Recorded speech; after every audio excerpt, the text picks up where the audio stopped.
सबसे नमस्ते प्रणाम। मैं नीता यादव के चैनल पे आप सबका सागर प्रणाम। आज तो नवरात्रि लग गया है, देवी माई का 9 दिन का बहार। मेरे भाई बहन सब लोग आप सबके बीच एक बहुत सुंदर, बहुत प्यारा, बहुत अच्छा पचरा गीत भजन देवी माँ का लेके आई हूँ। अगर अच्छा लगे कमेंट में जरूर बताना, लाइक शेयर करना। एक बार प्रेम से बोल दो, सातों भैया की जय, हर हर महादेव। के कर डोलवाया वैसा जवा सबेरवा हो, के कर डोलवाना आवै ठीक दोपहरिया हो, के कर डोलवाना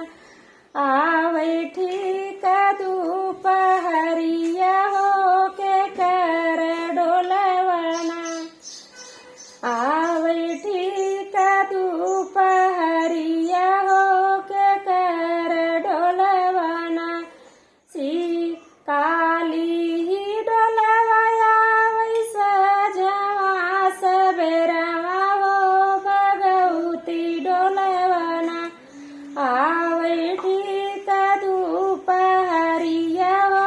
भगवती डोलवाना आवै ठीक दोपहरिया हो, भगवती डोलवाना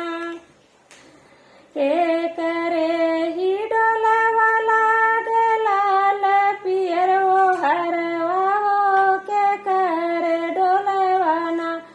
लागे पियर हो हरवा हो, के करे डोलवाना काली ही डोलवा लागे लाल पियर हो हरवा हो, भगवती डोलवाना लागे पियर पीतांबरी हो, भगवती डोलवाना के करे ही डोलवा लागे चार ही कहरवा हो, के करे डोलवाना लागै बाती सऊ कहरवा हो, के करे डोलवाना लागै बाती सऊ कहरवा हो, के करे डोलवाना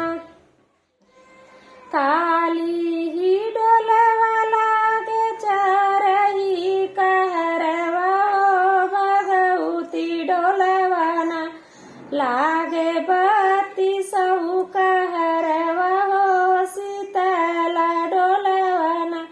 लागे बाती सऊ कहरवा हो, मैया के डोलवाना के कर डोलवाया वैसा जवा सबेरवा हो, के कर डोलवाना आवै ठीक दोपहरिया हो,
हाय दोस्तों, देखो